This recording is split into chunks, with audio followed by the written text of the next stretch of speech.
জীবনে এমন কোনো দিন সালাত আদায় করে নামাজ পড়ে সালাম ফিরেছেন আর এই দোয়াটা পড়েননি, তার জীবনে কোনো দিন ঘটেনি। এই দোয়াটা পড়ার পরে তিনি সালাম ফিরেছেন। কি দোয়া? তিনি সালাম ফেরার পূর্বে আগে তো তাশাহুদ পড়েছেন, তারপরে দুরুদে ইব্রাহিম পড়েছেন, তারপরে দোয়ায়ে মাসুরা। বুঝেন কি না? দোয়ায়ে মাসুরার দুটা অংশ, একটা হলো আল্লাহুম্মা ইন্নী যালামতু নাফসি, আর আরেকটা হলো আল্লাহুম্মা ইন্নী আউযু বিকা মিন আযাবি জাহান্নাম। আল্লাহ, তোমার কাছে জাহান্নাম থেকে বাঁচতে চাই। আউযু বিকা মিন আযাবিল কবর, তোমার কাছে কবরের শাস্তি থেকে বাঁচতে চাই। আউযু বিকা মিন ফিতনাতিল মাসিহিদ দাজ্জাল, তোমার কাছে দাজ্জালের ফিতনা থেকে বাঁচতে চাই। আল্লাহুম্মা ইন্নী আউযু বিকা মিনাল মা'সামি ওয়াল মাগরাম, তোমার কাছে বাঁচতে চাই বড় পাপ হতে, তোমার কাছে বাঁচতে চাই ঋণ কর্য হতে, তোমার কাছে বাঁচতে চাই বড় পাপ হতে, তোমার কাছে বাঁচতে চাই ঋণ কর্য হতে। প্রত্যেক ওয়াক্তে সালাম ফিরার পূর্বে তিনি ঋণ কর্য থেকে বাঁচার জন্য প্রার্থনা করতেন। কি বুঝালাম বলেন তো?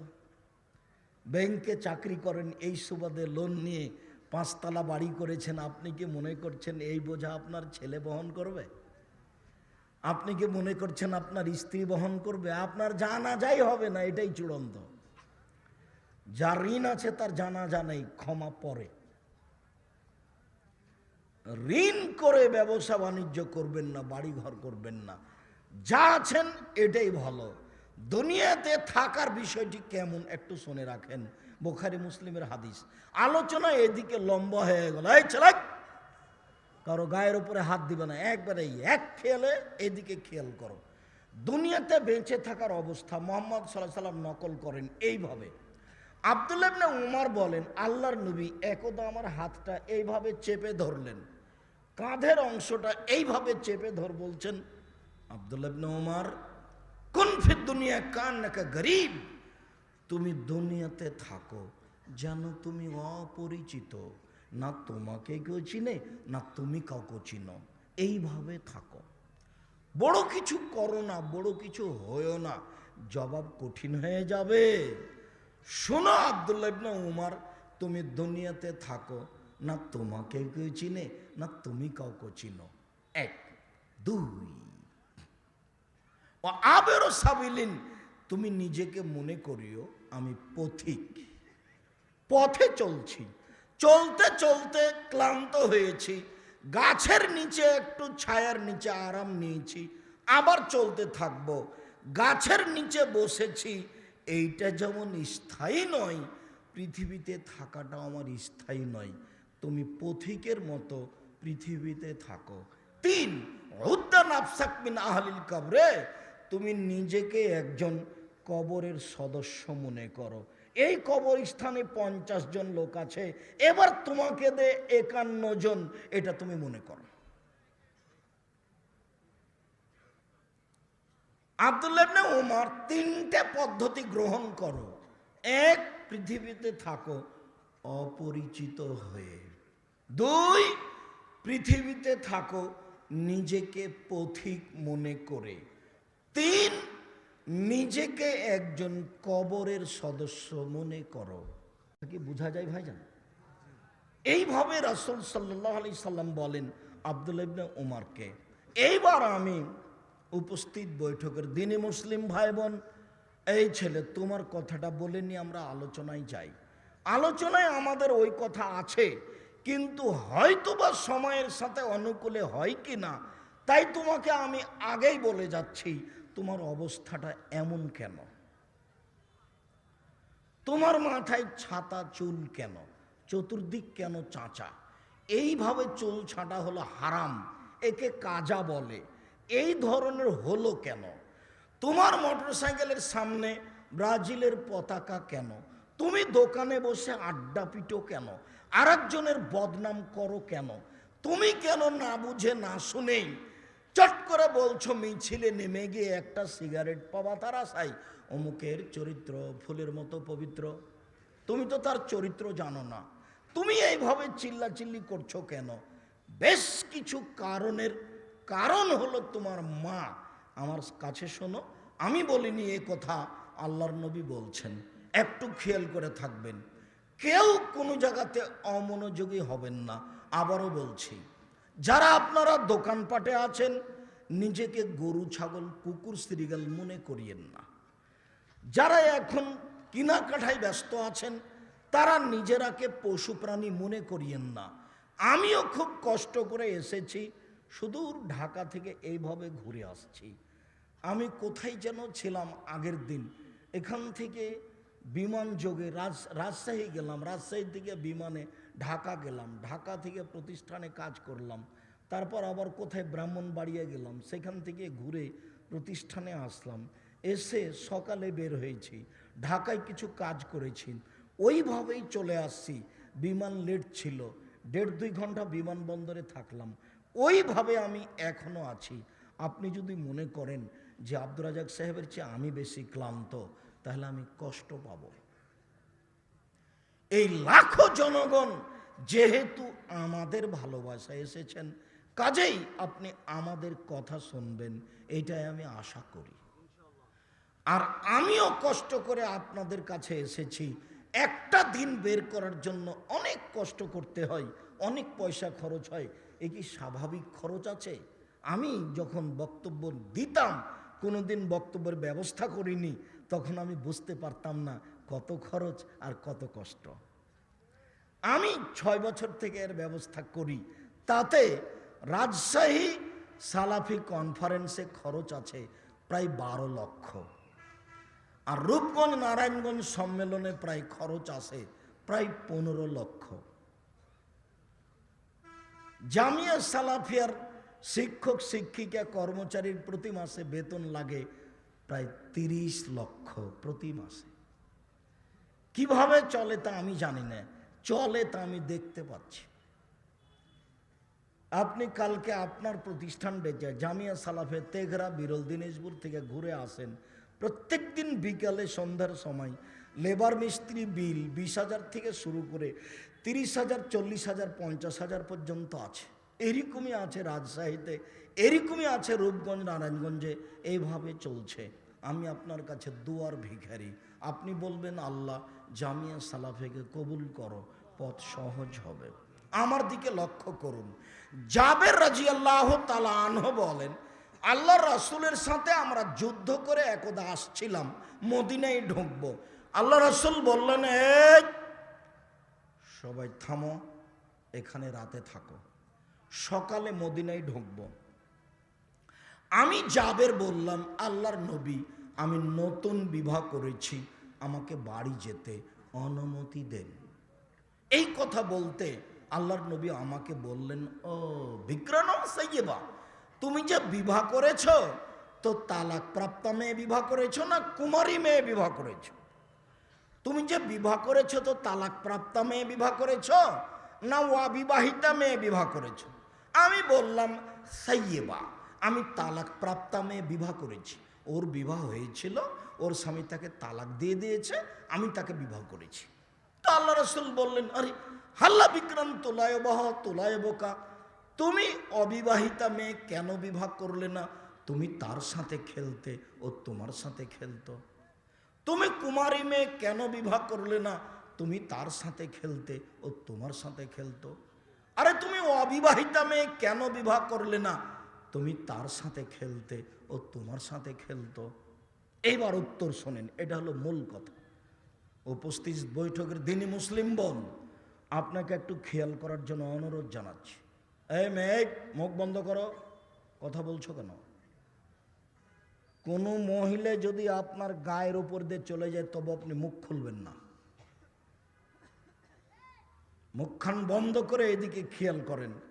এইবার উত্তর শুরু হচ্ছে, এটাই কথা। জাবের বলছেন, আল্লাহর নবী, আমার বাপ ওহুদের যুদ্ধে শহীদ হয়েছেন 6 জন মেয়ে রেখে, আমার 6টা বোন আছে।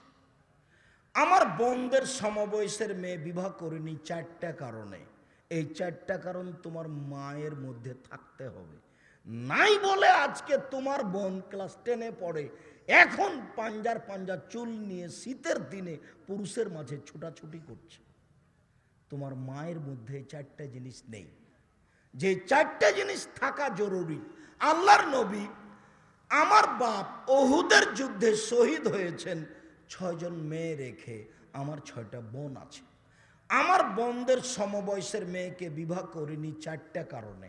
এক, লে তুয়াক দেবা হন না, আমার স্ত্রী যেন আমার বোনদেরকে শিষ্টাচার শেখাতে পারে।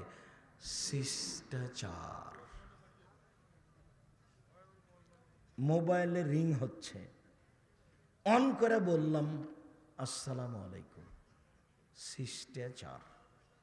অন করে বললাম হ্যালো, শিষ্টাচার। দুটাই শিষ্টাচার। কোনটা? শিষ্টাচার। 1 গিলাস পানি আপনি দিলেন, আমি বললাম থ্যাংক ইউ, শিষ্টাচার। আমার ভাইয়ের হাতে দিলেন, উনি বললেন জাজাকাল্লাহ খায়ের, ওটাও শিষ্টাচার। কোনটা শিষ্টাচার? আমার স্ত্রী যেন আমার বোনদেরকে শিষ্টাচার শিখাতে পারে। শিষ্টাচার কি জিনিস? আম্মু,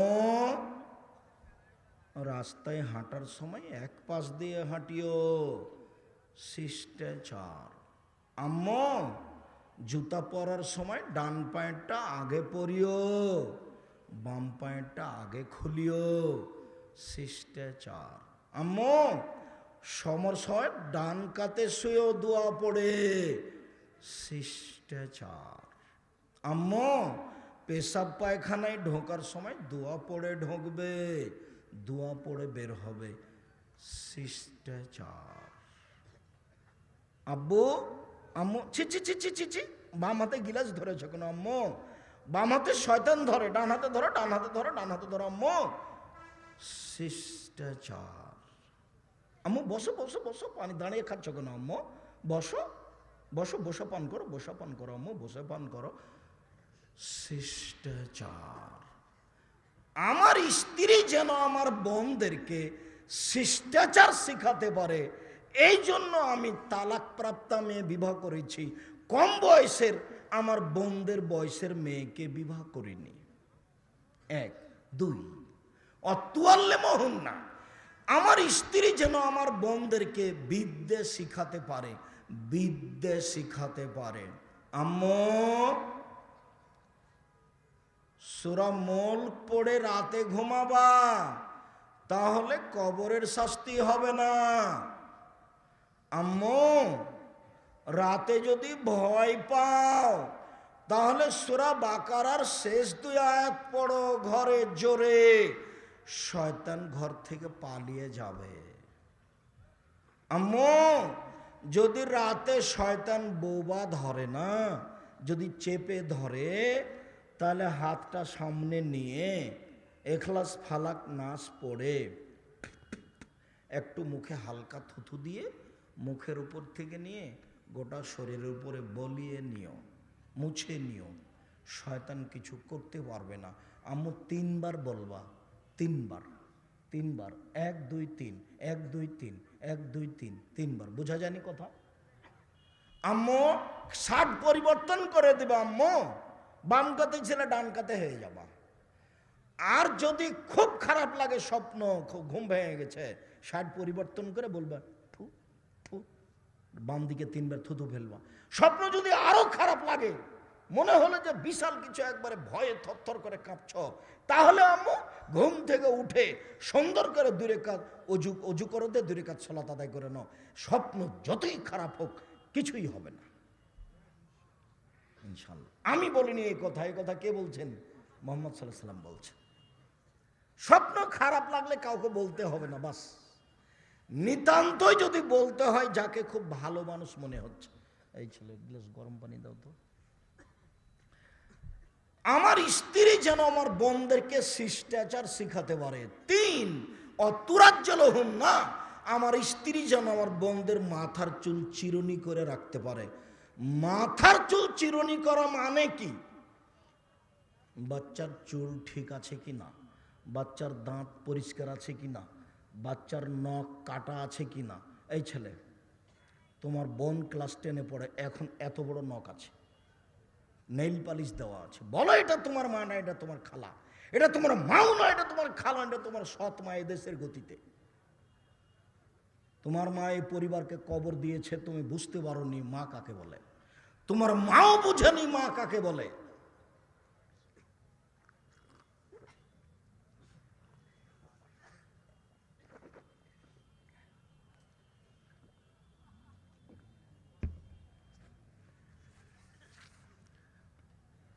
আমার স্ত্রী যেন আমার বোনদেরকে মাথার চুল পরিপাটি করে সাজগোজ করে রাখতে পারে।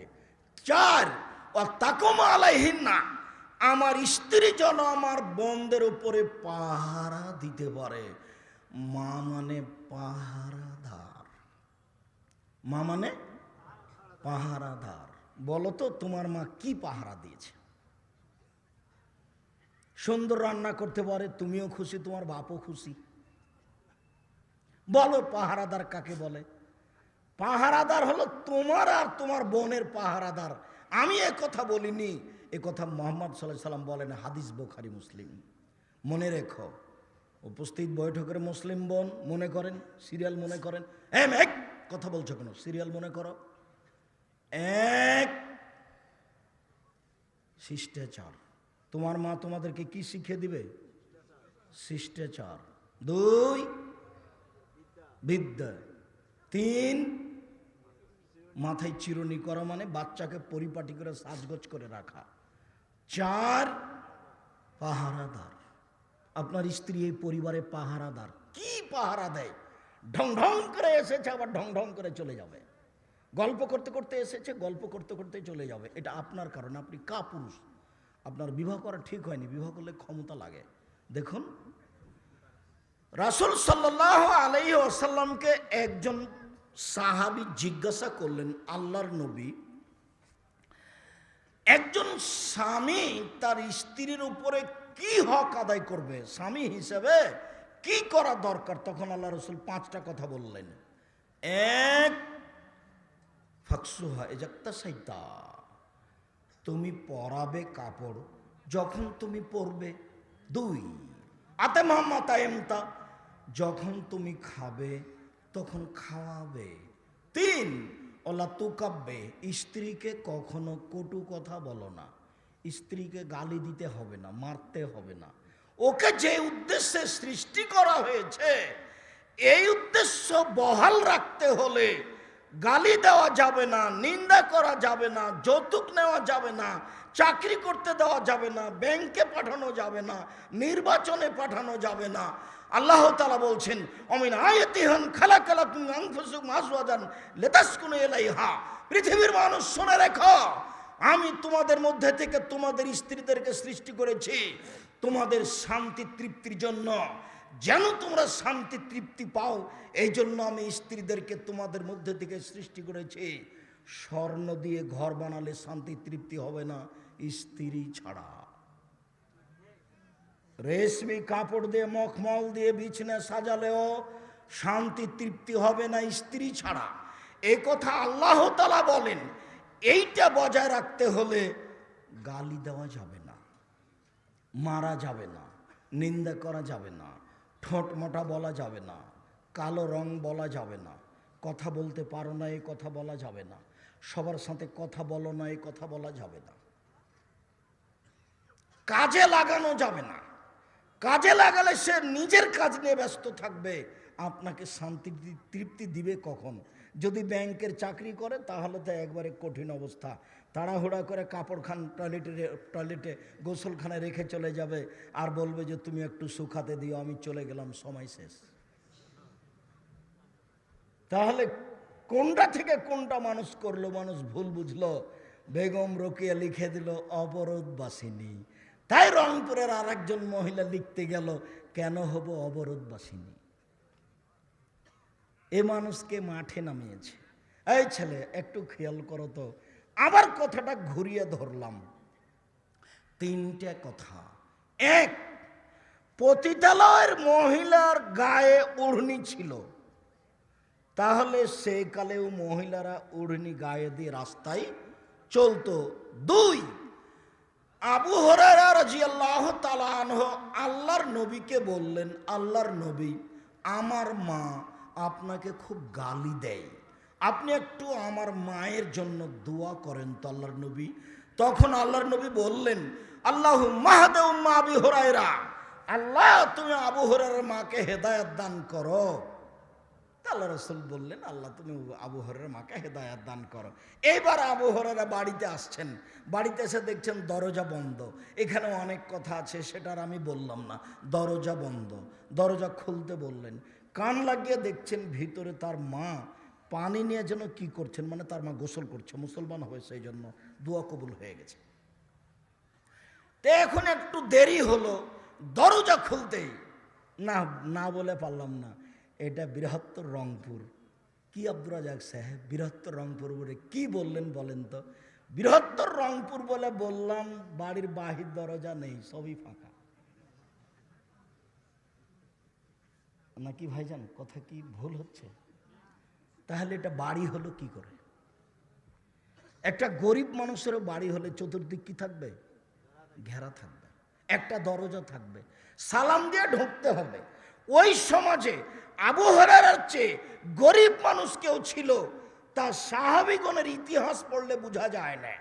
এই আবু হুরায়রা যখন বাড়িতে গেলেন দেখলেন দরজা বন্ধ, তাহলে গরিব মানুষেরও দরজা আছে। এইবার দরজাটা খুলতেই তার মা সামনে। তখন আবু হুরায়রা বলছেন, আমার মায়ের মাথায় কাপড় ছিল না। তার মানে অমুসলিম অবস্থাতেও পৈত্তলিক তারা, মূর্তি পূজক তারা, এরপরেও তারা মাথায় কাপড় দিত, এরপরেও তারা মাথায় কাপড় দিত। সামনাসামনি হতেই আবু হুরায়রার মা বলছে, আশহাদু আল্লা ইলাহা ইল্লাল্লাহ ওয়া আশহাদু আন্না মুহাম্মাদার রাসূলুল্লাহ, আমি সাক্ষ্য দিচ্ছি আল্লাহ ছাড়া কোনো মাবুদ নেই, আমি সাক্ষ্য দিচ্ছি মুহাম্মদ আল্লাহর রাসূল। মানে আবু হুরায়রার মা ছেলের কাছে মুসলমান হয়ে গেল। যাক, আমি যেটা বললাম সেটা হলো এই যে পৌত্তলিক মহিলা তার মাথায় কাপড় আছে, তাই আবু হুরায়রা বলছেন, কাপড় থাকতো তাই আবু হুরায়রা বলছেন তাড়াহুড়া করে আমার মা দরজা খুলে দিয়েছেন, মাথায় কাপড় নেই। আর একটা বলে রাখি, আপনি কেনই নির্যাতন কি তার প্রতিকার বই পড়ে দেখেন, আরো বই পড়ে দেখেন, রবীন্দ্রনাথ ঠাকুরের মা নদীতে গোসল করতে গেলে পালকি দিয়ে ঘেরে যেতেন, যে পানিতে এভাবে ডুবিয়ে নিয়ে চলে আসা হতো, তাই হলো গোসল। আর যদি কেউ ছাদের উপরে উঠে তাহলে এটা অপরাধ হয়ে গেছে। অমুসলিম পরিবারে এভাবে পর্দা করা হতো, আর আজকে মুসলিম পরিবার জোহর থেকে মেয়েগুলি ঘুরছে। তাহলে আসলেই কি তার বাপ আছে? স্বামী হলে 5টা জিনিস লাগে। 1, যে মানের খাচ্ছ সে মানের খাওয়াও। 2, যে মানের পড়ছো সে মানের পড়াও। 3, কটু কথা বলো না। 4, মারা লাগলে মুখের উপরে মারো না। আগেকার পণ্ডিতেরা পড়া না মারলে গালে থাপড়াতেন, গালে মারা চিরদিনের জন্য নিষেধ। 5, ওলা তাত্র খাইল্লা ফিল বাইতে, তুমি তোমার স্ত্রীকে তোমার বাড়ি ছাড়া কোথাও যেতে দিও না। খালার বাড়ি যেতে পারে না, ফুফুর বাড়ি যেতে পারে না, মায়ের বাড়ি যেতে পারে না, চাচির বাড়ি যেতে পারে না। জরুরি প্রয়োজন ছাড়া আপনার স্ত্রী বাড়ি ত্যাগ করতে পারে না। বাজার যাওয়া তো বহু দূরের কথা, বিবাহের বৈঠকে যাওয়া তো বহু দূরের কথা। স্বামী কি মরে গেছে, ও বাজার যাবে কেন? দেবর কি মরে গেছে, বাজার যাবে কেন? ভাসুর কি নেই, ও বাজার যাবে কেন? ছেলে মেয়ে নেই, ও বাজার যাবে কেন? আপনি কাপুরুষ, তারই ফাঁকে আপনার স্ত্রী এরকম হয়েছে। সম্মানিত দিনী ভাই বোন, স্বামী হলে 5টা জিনিস লাগে। 1, যেমানের খাচ্ছেন সেমানের খাওয়াবেন। 2, যেমানের পড়ছেন সেমানের পড়াবেন। 3, কটু কথা বলতে পাবেন না, মারতে পাবেন না, গালি দিতে পাবেন না। 4, মারলে মুখের উপরে মারতে পাবেন না। 5, নিজের বাড়ি ছাড়া কোথাও যেতে দিবেন না, নিজের বাড়ি ছাড়া কোথাও থাকতে পারে না। বাড়িতে পেশাবখানা আছে, পায়খানা আছে, টয়লেট আছে, সব কিছু আছে, বাড়ির চতুর্দিক ঘেরা আছে, কেন সে বাইরে যাবে, যেতে পারে না? সম্মানিত দিনী ভাই বোন, আল্লাহ তাআলা বলেন, ফানকিহু হুন্না বিইজনি আহলিহিন্না, পৃথিবীর মানুষ তোমরা মেয়ের পিতাকে বলে বিবাহ করো। ওয়াতুহুন্না ওয়াজুরহুন্না বিল মারুফ, তাদেরকে ভালোভাবে মোহর দিয়ে দাও। টাকা দিয়ে বিবাহ করতে হবে, টাকা নিয়ে নয়।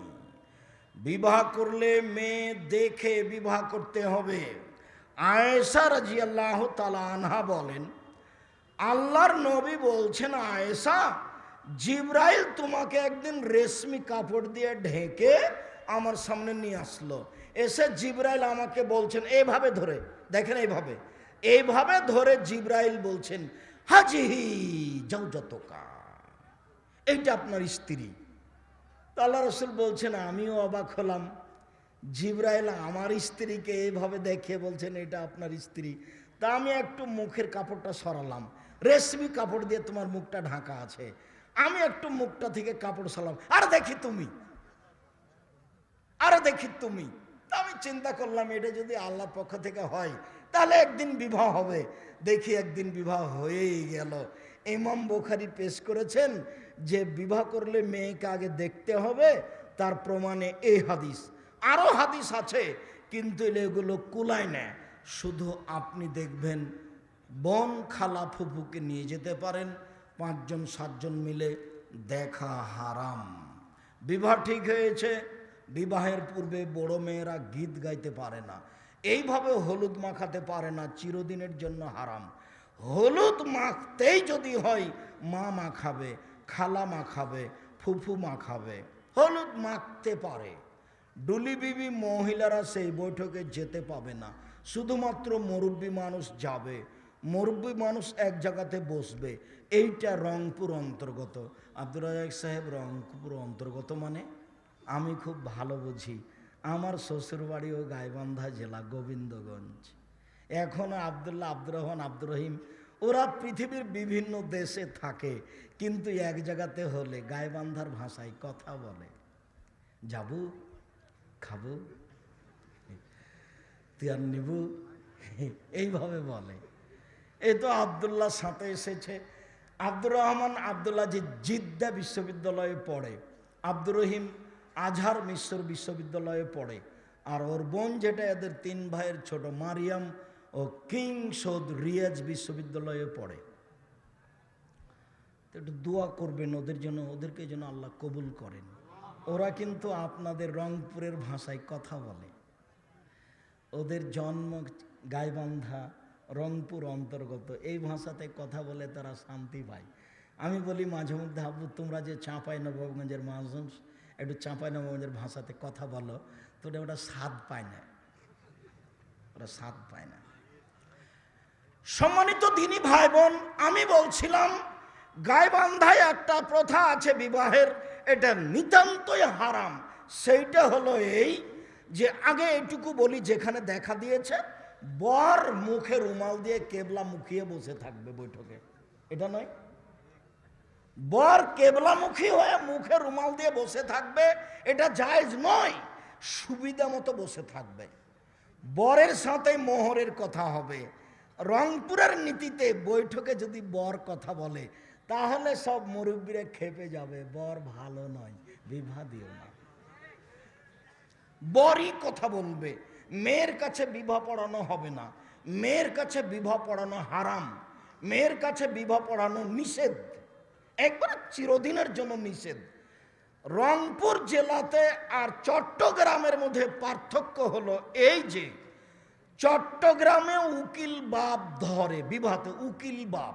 তবে সেই উকিল বাপ সেদিন থেকে বাপ হয়ে গেছে, এখন আর আসল বাপ নয়। এই উকিল বাপই মেয়েকে আনতে যাবে, মেয়ে বাপের বাড়িতে আসবে। এদেশে উকিল ধরে, জ্যাঠকে উকিল করে, দাদাকে উকিল করে। উকিল চিরদিনের জন্য হারাম। বাপ বেঁচে থাকাকালীন কেউ উকিল হতে পাবে না। বাপ নেই, চাচা দায়িত্ব পালন করবে, চাচা নেই, দাদা দায়িত্ব পালন করবে, দাদা নেই, মেয়ের নিজ ভাই দায়িত্ব পালন করবে, সিরিয়াল দায়িত্ব পালন করবে।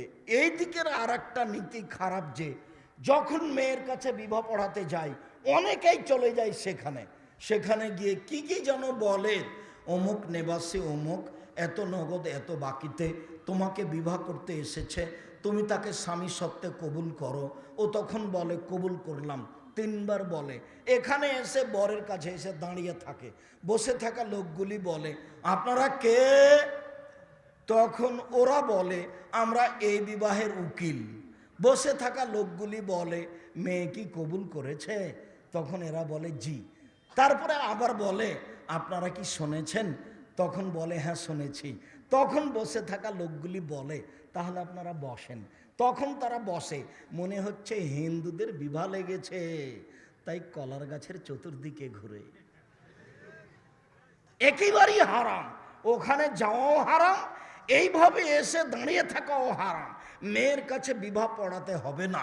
লা নিকাহ ইল্লা বিওয়ালিন, বাপ ছাড়া বিবাহ হয় না, অভিভাবক ছাড়া বিবাহ হয় না। ওয়ালা নিকাহ ইল্লা বিশাহিদাইন, দুজন সাক্ষী ছাড়া বিবাহ হয় না।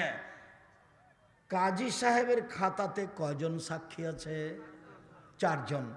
শুধুমাত্র পৃথিবীতে একটা জায়গাতে 4 জন সাক্ষী লাগে, বলো তো কোথায়? জেনায়। তাহলে কি এটা জেনা সাব্যস্ত করছি নাকি?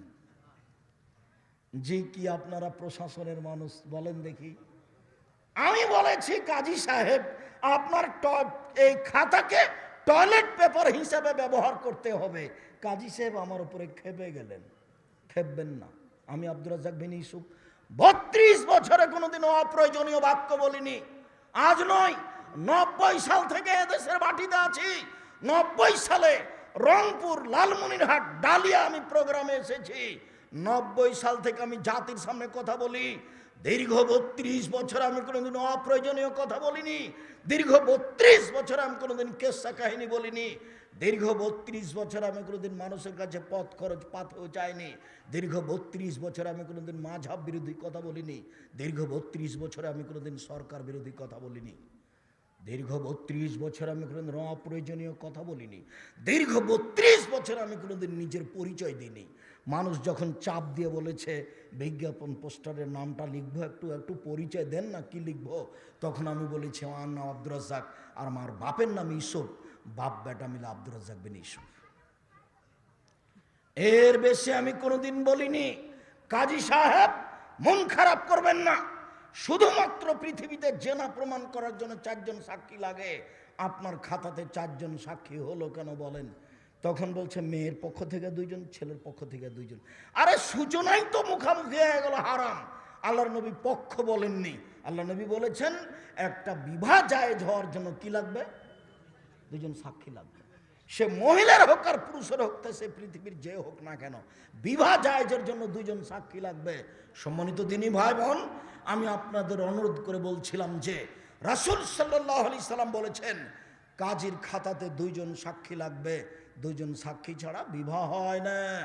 বাপ ছাড়া, অভিভাবক ছাড়া বিবাহ হয় না। আয়েশা রাদিয়াল্লাহু তাআলা আনহা বলেন আইয়ুমা ইমরাতিন নাকাহাত বিগাইরি ইজনি ওয়ালিহা ফানিকাহুহা বাতিল, ফানিকাহুহা বাতিল, ফানিকাহুহা বাতিল। যে কোনো মহিলা বাপ অভিভাবক ছাড়া বিবাহ বসবে, সেই বিবাহ বাতিল, সেই বিবাহ বাতিল, সেই বিবাহ বাতিল। কোর্টের বিবাহ বাতিল। সারা পৃথিবীর মহিলা যদি কোর্টে বিবাহ বসে, সারা পৃথিবীর মহিলার বিবাহ বাতিল। 10 ছেলের মা হলো, তার বিবাহ আবার পড়াতে হবে, এটাই চূড়ান্ত। এই যে বললাম, কিয়ামত পর্যন্ত সময় থাকলে কোনো মায়ের বেটা ফতোয়া এভাবে উল্টে ধরতে পারবে না। ধরতে হলে হাদিস পেশ করতে হবে। আজ থেকে নিয়ে 30 বছর আগে বলেছি। এই ছেলে 30 বছর আগে কি বলেছি দেখো, এখানে লেখা আছে দোয়া ও খাতমুল কোরআন হেডলাইনে। আমি বলেছি 30 বছর থেকে বলছি, 1 পৃষ্ঠা এখানে হেডলাইনে লেখা আছে দোয়া ও খাতমুল কোরআন। 30 বছর থেকে বলছি এটা নবীর দোয়া নয়। এটা যদি নবীর দোয়া প্রমাণ হয়ে যায়, আমি আব্দুর রাজ্জাক বিন ইউসুফ আর জাতির সামনে বক্তব্য দিতে আসবো না। মানুষ যদি কোরআনের গায়ে মিথ্যা কথা লেখা থাকতে পারে, তাহলে আরো কিছু লেখা আছে। ধর্মের নাম আপনি এটা বিশ্বাস করে রাখেন, লেখা আছে কোরআন শরীফ। 32 বছর থেকে বলছে এটা কোরআন শরীফ নয়, নাম কি হবে? কোরআন মাজিদ। আল্লাহ বলছেন কোরআন মাজিদ, কোরআন কারিম, কোরআন হাকিম, কোরআন ফুরকান, আর মানুষে বলছে কোরআন শরীফ, অথচ রাসূল সাল্লাল্লাহু আলাইহি ওয়াসাল্লাম তা বলেননি।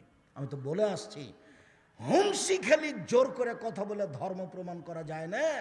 ধর্ম পীর দিয়ে চলে না, ধর্ম হুজুর দিয়ে চলে না, ধর্ম বুজুর্গানের দিন দিয়ে চলে না, ধর্ম উমর রাদিয়াল্লাহু তাআলা আনহু দিয়ে চলে না।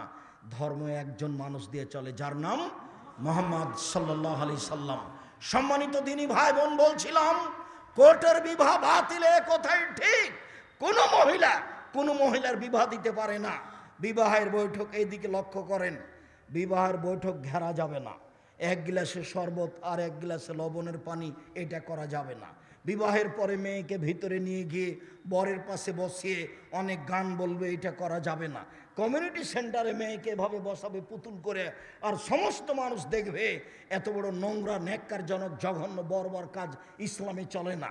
এই কমিউনিটি সেন্টারই বাতিল, এই নোংরা নীতি বাতিল। রাসূল সাল্লাল্লাহু আলাইহি সাল্লাম বলছেন, কোনো মহিলার গায়ে হলুদ দিয়ে হলুদ মাখাতে পারে না, গায়ে হাত লাগাতে পারে না। আল্লাহ রাসূল বলছেন, লা তুবাশশিরুল মারাতা আল মারাতা, একজন মহিলা আর একজন মহিলার গায়ে হাত লাগাতে পারে না। কেন? লাগালে কি হবে? ফাতানাথালে জাওজিহা কান্নু ইয়ানজুরু ইলাইহা, যদি গায়ে হাত লাগাই তাহলে মহিলার হাতটা নরম না শক্ত ও বুঝতে পারবে। কোন সময়ে যদি তার স্বামীকে বলে যে খালেদার গায়ে হলুদ মাখাচ্ছিলাম, খালেদার গাওটা এতই নরম, তখন তার স্বামী তাকে অন্তরের চোখে দেখবে। একজন পুরুষ আর একজন মহিলাকে অন্তরের চোখে দেখবে, এটা নিষেধ করেছেন রাসূল সাল্লাল্লাহু আলাইহি সাল্লাম। হাদিস বুখারী মুসলিম। আমি মহিলা কলেজের প্রিন্সিপাল, আমি তাহাজ্জুদ পড়ি। আমি মহিলা স্কুলের হেডমাস্টার, আমি তাহাজ্জুদ পড়ি। এক মিনিট, এই ছেলে, তোমাকে আবার বলছি, এদিকে মুখ করো, খেয়াল করো, গায়ের কারো গায়ে হাত দিয়ে থাকবে না, একবারে প্রস্তুত হয়ে থাকো। একটু দেখো, জাবের রাদিয়াল্লাহু তাআলা আনহু বলেন, আমি আল্লাহ রাসূলকে জিজ্ঞাসা করলাম, আন-নাজরিল ফাজাতে, আল্লাহর নবী, হঠাৎ যদি মহিলাদের উপরে চোখ পড়ে যায় তাহলে কি করব? আল্লাহর নবী, হঠাৎ যদি মহিলাদের উপরে চোখ পড়ে যায় তাহলে কি করব? এটা জিজ্ঞাসা। তখন আল্লাহ রাসূল উনি বলছেন, আমারানি, তিনি আমাকে আদেশ করলেন, আন আশরেফা বাসারি, যে আমি মুখটা ফিরিয়ে নিব, আমি মুখটা ফিরিয়ে নিব। তাহলে দেখো তো, তোমার আব্বা, তুমি যদি তোমাদের টিভিতে খবর দেখো, তাহলে মেয়েটার মুখের ওপরে তাকিয়ে খবর শুনবা না এভাবে থাকতে হবে? কথা বোঝা যায়নি? খবর যদি টিভিতে শুনতে হয় তাহলে কিভাবে থাকতে হবে? এইভাবে থাকতে হবে। কেন? উনি জিজ্ঞাসা করলেন আল্লাহর নবীকে, হঠাৎ যদি মহিলাদের উপরে চোখ পড়ে যায় তাহলে কি করতে হবে? তখন আল্লাহ রাসূল তাকে বললেন যে মুখটা ফিরিয়ে নিবা। হাদিস তো বুখারী মুসলিম। মুখটা ফিরিয়ে নিবা। তাহলে আপনি বলেন, এইভাবে স্কুল কলেজ চলবে? মেয়ের মা বলছে যে ওর মাস্টারকে আমি মেয়েকে প্রাইভেট পড়তে দিয়েছি, মেয়ে ক্লাস 10-এ পড়ে, ওর স্যার তাকে প্রাইভেট পড়াচ্ছে নির্জন ঘরে, তাই নাকি পড়া? এটা পড়া নয়। সম্মানিত দিনী ভাই বোন, এবার বিবাহের বৈঠক আরম্ভ হয়েছে। আগে খুতবা হবে, তারপরে মেয়ের পিতা বলবে। যদি মেয়ের পিতা বলতে না পারে তাহলে মাওলানা সাহেব বলবেন, আগে আগে মেয়ের পিতা বলবে পিছে পিছে, আমার মেয়ে খালেদা এত টাকা নগদ, এত টাকা বাকিতে বিবাহ বন্ধনে আবদ্ধ হতে রাজি, তুমি তাকে স্ত্রী হিসেবে কবুল করো। ও তখন বলবে কবুল করলাম, বা বলবে কাবিল তো। গুরুত্বপূর্ণ কথা 3 বার বলতে হয়। আমার মেয়ে খালেদা এত টাকা নগদ, এত টাকা বাকিতে তোমার সাথে বিবাহ বন্ধনে আবদ্ধ হতে রাজি, তুমি তাকে স্ত্রী হিসেবে কবুল করো। ও বলবে কবুল করলাম। আমার মেয়ে খালেদা এত টাকা নগদ, এত টাকা বাকিতে তোমার সাথে বিবাহ বন্ধনে আবদ্ধ হতে রাজি, তুমি তাকে স্ত্রী হিসাবে কবুল করো। ও বলবে কবুল করলাম। বাস, বিবাহ হয়ে গেছে। এইবার মেয়ের পিতা অথবা ছেলের পিতা বা মুরব্বী বলবেন, বারাকাল্লাহু লাকা ওয়া আলাইকা ওয়া জামা বাইনাকুমা ফি খায়রিন, আল্লাহ তোমাদের মধ্যে কল্যাণ দেখ, কল্যাণ দান করুক। বিবাহ শেষ হয়ে গেল, এবার বাড়িতে নিয়ে যাবে, মেয়েকে সুন্দরী করে সাজাবে। বুখারী মুসলিমের হাদিস। এইখানে লম্বা আলোচনা রেখে দিলাম। মা সাজাবে, খালা সাজাবে, ফুফু সাজাবে, ভাসর ঘর সাজাবে, এই কথাই ঠিক। এবার সকালে বাসর ঘরে ঢুকে প্রথমে স্ত্রীর মাথায় হাত দিয়ে বলতে হবে, আল্লাহুম্মা ইন্নী আসআলুকা, আল্লাহুম্মা ইন্নী আসআলুকা খায়রাহা ওয়া খায়রা মা জাবালতাহা আলাইহি ওয়া আউযুবিকা মিন শাররিহা ওয়া শাররি মা জাবালতাহা আলাইহি। তারপরে 2 রাকাত সালাত হবে। বর আগে দাঁড়াবে, কনে পিছে দাঁড়াবে, 2 রাকাত সালাতের পরে দাম্পত্য জীবনে যাবে। দাম্পত্য জীবনে যাওয়ার সময়তে বলবে বিসমিল্লাহি আল্লাহুম্মা জান্নিবনা শায়তান ওয়া জান্নিবি শায়তান মা রাযাকতানা। আল্লাহ তুমি আমাকে আর আমার স্ত্রীকে শয়তান থেকে রক্ষা করো। আমাদের মিলনে কোনো সন্তান দিলে এই সন্তানকে তুমি শয়তান থেকে রক্ষা করো। সকাল হয়ে গেল, এখনো অলিমা শুরু হবে। যার যত টাকা বেশি তার তত অলিমা বেশি হবে। অলিমাতে ধনী গরিব সবাই থাকবে। যদি শুধু ধনী মানুষ থাকে তাহলে এই ভাত খাদ্য পানি একেবারে ড্রেনে ঢেলে দিতে হবে, কুকুরে খাবে। আব্দুর রাজ্জাক সাহেব কি বললেন? কথাটা বুঝতে পারেনি, আবার বলেন। জি, বুঝতে পারেননি? অলিমাতে যদি ধনী মানুষ থাকে, গরিব মানুষ না থাকে, তাহলে খাদ্য কি করতে হবে? ড্রেনে ঢেলে দিতে হবে। কিসে খাবে? কুকুরে খাবে। এভাবে বললেন কেন? আল্লাহর নবী বলেছেন আশার উত্তম, সবচেয়ে খারাপ খাদ্য, নিকৃষ্ট খাদ্য ওইটা যে খাদ্যে শুধু ধনী মানুষ থাকে, গরিব মানুষ থাকে না। দিন যায় রাত্রি যায়, দিন যায় রাত্রি যায়। সন্তান জন্ম নিল, সন্তান জন্ম নেওয়ার সাথে সাথে পাশে আজান বলতে হবে ছোট কণ্ঠে। এক কানে আজান, এক কানে একামাত, এ হাদিস জাল।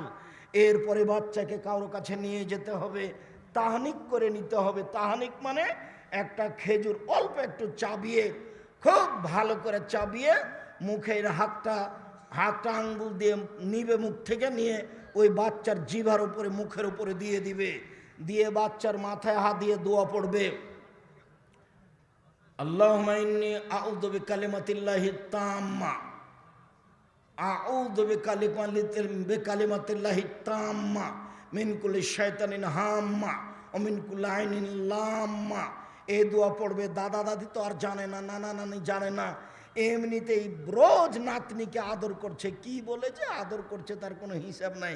কখনো বলছে তুই বিবাহ বসবি, কখনো বলছে তোর বর পছন্দ হয়। ও তো দাদার জানা নাই কি দোয়া পড়তে হবে। আজ থেকে জরুরি বলছি, ছেলে হোক মেয়ে হোক, নাতি হোক নাতনি হোক, হাতে নিয়ে কোলে নিয়ে মাথার উপরে হাতটা রেখে বলবেন আউযু বিকালিমাতিল্লাহি তাম্মা, আল্লাহর পূর্ণ কালেমা দিয়ে আমি তোমার কাছে, আল্লাহ তোমার ব্যাপারে আল্লাহর কাছে আশ্রয় চাচ্ছি। মিন কুল্লি শাইতানিন হাম্মা, সব শয়তানের ক্ষতি থেকে, বিষাক্ত প্রাণীর ক্ষতি থেকে। অমিন কুল্লি আইনিন লাম্মা, আর খারাপ বিষাক্ত বদনজর হতে। বদনজর খুব খারাপ জিনিস। একটু যদি আপনার বাচ্চার গায়ে বদনজর লেগে যায় কারো, তাহলে সারা রাত বাচ্চা একবারে বমন করে পায়খানা করে তুলে একবারে মনে হবে যে বাচ্চা গেল। স্বামী স্ত্রীর সারা রাত দুইজন মিলে ফালাকার নাশ পড়বেন আর গায়ে ফোঁক দিবেন, ফালাকার নাশ পড়বেন আর গায়ে ফোঁক দিবেন, কেটে যাবে ইনশাল্লাহ। বদনজর খুব খারাপ জিনিস। 1 মিনিট বদনজর দেখায় আপনাকে। 1 মিনিট। আপনার স্ত্রী আপনাকে বলছে শোনো শোনো শোনো, দেখো এই যে মুরগির বাচ্চাগুলি 13টা বাচ্চা কত সুন্দর, বেশ সুন্দর। আপনি বলেন হ্যাঁ বেশ সুন্দর। তার আপনি জোহরের সলাত আদায় করতে গেলেন, জোহরের সলাত আদায় করে আসতে আপনার স্ত্রী বলছে আরে আর শুনেছিল চিল এসে 3টা বাচ্চা নিয়ে চলে গেছে। সন্ধ্যার সময় সব বাচ্চাগুলি ঝিমিয়ে গেছে। এর নাম বদনজর। বুঝতে পারলেন কথা? এর নাম বদনজর। বদনজর খুব খারাপ জিনিস, যেটা মানুষের লাগে, আপনারও লাগতে পারে, আপনার স্ত্রীরও লাগতে পারে, আপনার ছেলে মেয়েরও লাগতে পারে। ওর ফলাফল হলো ফালাক নাশ করতে হবে। এরপর বাচ্চা হাঁটতে পারে, পায়জামা পরাতে হবে, জাঙ্ঘিয়ে নয়, হাফ প্যান্ট নয়। বাচ্চা পড়তে শিখেছে, ওকে ধারাবাহিকভাবে শিক্ষা দিতে হবে। 7 বছর বয়সে সলাত আদায়ের জন্য বলতে হবে। সম্মানিত দিনী ভাই বোন,